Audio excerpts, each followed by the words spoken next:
Comienza una nueva década, los 80. El peruano tiene grandes expectativas, sale del militarismo y en general parece ser una década prometedora para todo el mundo. Pero ¿qué pasa si damos un vistazo al interior del país?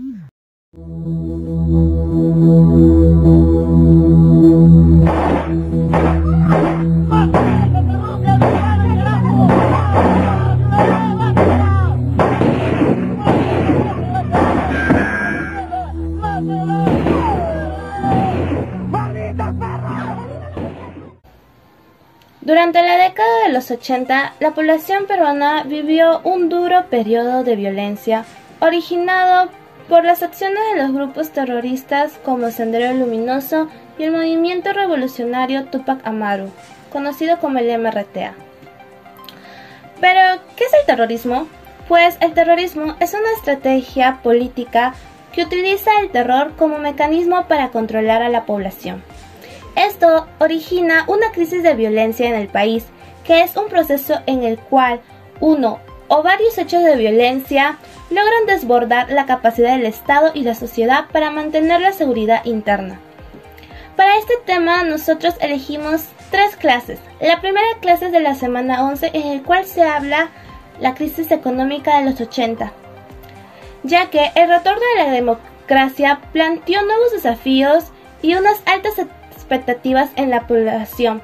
No obstante, el bajo desempeño de los gobiernos como el de Belaúnde del 80 al 85 y de Alan García del 85 al 90, pues causó en la población una gran decepción. Así, estos grupos fueron aumentando más su poderío y aprovecharon la crisis para implantar terror en la población.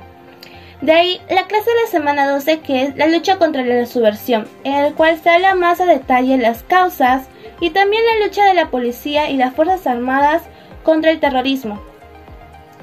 De ahí, elegimos por último la clase de la semana 14, en el cual se habla el Perú de Fujimori, el declive del terrorismo y el regreso del autoritarismo.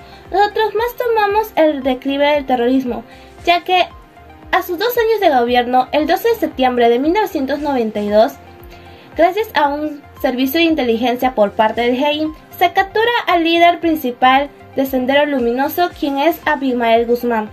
Con esto, el Perú termina su lucha contra el terrorismo, así regresando otra vez a un estado de paz y tranquilidad. Primero, ¿cuáles son las causas que genera esta disputa entre el movimiento terrorista y el Estado? Antes de todo tenemos que conocer a estos grupos terroristas. Para empezar tenemos al movimiento revolucionario Tupac Amaru o MRTA. Este está dirigido por Víctor Polay Campos. Y también tenemos a Sendero Luminoso. Esta es una organización que tiene más de 10 años y está compuesta por su líder Abimael Guzmán y los pobladores que no son tomados en cuenta en los gobiernos. Los dos tienen un mismo objetivo, que es el enfrentamiento con el Estado y fomentar un Estado comunista. Bueno, eso nos lleva a la primera causa, que vendría siendo el olvido de las poblaciones en un Estado que no reconoce y que considera opresor a estos grupos. Entre otras causas es la crisis de las reformas. En este tiempo se hicieron una serie de reformas que, al ser aceptadas, no se tomaron en cuenta a estas poblaciones, como es la reforma agraria, que dejó sin oportunidades a estas poblaciones para volver a surgir. Las consecuencias de esta disputa de las agrupaciones como Sendero Luminoso y el RMTA y el Estado se ven reflejadas todas a la población, y esta misma es la que sufre más daño por esta disputa. Con todo el conocimiento que tienes del tema, cuéntanos, ¿por qué crees que esta gente, la que participaba en los movimientos terroristas, llevó a cabo todos estos actos sanguinarios? ¿Cuál fue la causa principal de que el terrorismo se desarrolle en el Perú? El terrorismo del Perú por lo menos nace como un pretexto de poder reivindicar al pueblo de su pobreza, digamos, bajo el pretexto de devolverle las riquezas que tienen, que el gobierno y el capitalismo les robó. El terrorismo en Perú nace en la sierra, en los lugares alejados donde no existe mayor desarrollo, pero no fue la mejor manera, y en el mundo el terrorismo no es la mejor manera de solucionar los problemas.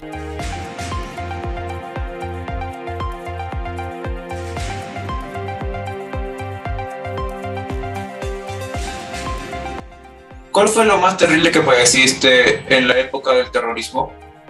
Bueno, lo más terrible que sufrí en la época del terrorismo fue los apagones que se daban cuando nosotros estábamos en clases. 18, 19, 20 años es una edad en la que uno busca muchas oportunidades para salir adelante, y en esos tiempos, finales del año 80, y afectó negativamente, puesto que los de mi generación en ese momento no teníamos las oportunidades como las hay ahora, gracias a Dios. Dentro del aula, ¿no? Yo en ese tiempo estaba en la universidad, estaba estudiando educación, y siempre había apagones. Y luego de los apagones venían las arengas de los terroristas, que incluso explotaban bombas.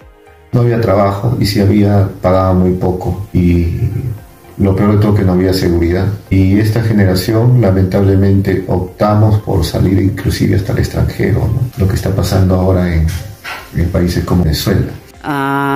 Y eso era para nosotros, bueno, aparte que nos perjudicaba en cuanto a lo académico, porque siempre nos perjudicaba en ese sentido, porque no teníamos las clases que debíamos de tener.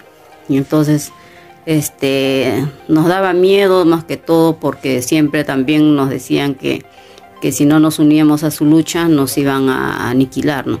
Y nosotros por eso, por temor a eso, siempre salíamos corriendo y nos escapábamos de la universidad. Entonces eso fue lo negativo. Mi generación lamentablemente no pudo tener las mejores condiciones para salir adelante. Y muchos de mi generación hasta ahorita siguen afuera y tuvieron que salir del país. Según la información vista anteriormente en las entrevistas y durante los contenidos del curso, podemos decir que, si bien la manera en la cual el Estado y la sociedad se enfrentaron a este problema fue efectiva, no podemos decir que fuera completamente adecuada, puesto que este problema se prolongó durante varios años, quedando presente hasta el día de hoy, asimismo con las consecuencias, quedando varias pérdidas civiles, múltiples desapariciones y un miedo que queda presente hasta el día de hoy. El problema no fue abarcado de una manera completamente correcta, puesto que creó aún más desigualdad entre diferentes clases sociales, la clase alta viendo a la clase baja y a la serranía como peligrosos, y el Estado no haciendo nada en contra de ello, permitiendo que esa desigualdad social que ya existía, esa exclusión social, siguiera presente. Además, la falta de organización entre rondas campesinas y grupos militares ocasionaron que hubiera varios muertos que pudieran haber sido prevenidos. Una alternativa que pudiera haber sido propuesta hubiera sido que se habría organizado mejor entre esos dos grupos, rondas campesinas y militares, logrando una colaboración que hubiera podido ayudar a identificar a estas personas terroristas de manera más adecuada y sin muerte, como se dio. También una mayor observación del gobierno en cuanto a las acciones militares que hubieran prevenido que se hubieran dado tantas muertes indiscriminadas y abusos de poder en la serranía. Además de ello, hubiéramos propuesto que se diera una mejor educación y que se dejara de excluir a las personas de la sierra y selva también, puesto a que si esto hubiera sido cubierto anteriormente, el terrorismo probablemente no hubiera tenido la misma inmensidad que tuvo en nuestro país. Ríos nevados y selvas llegando a las arenas.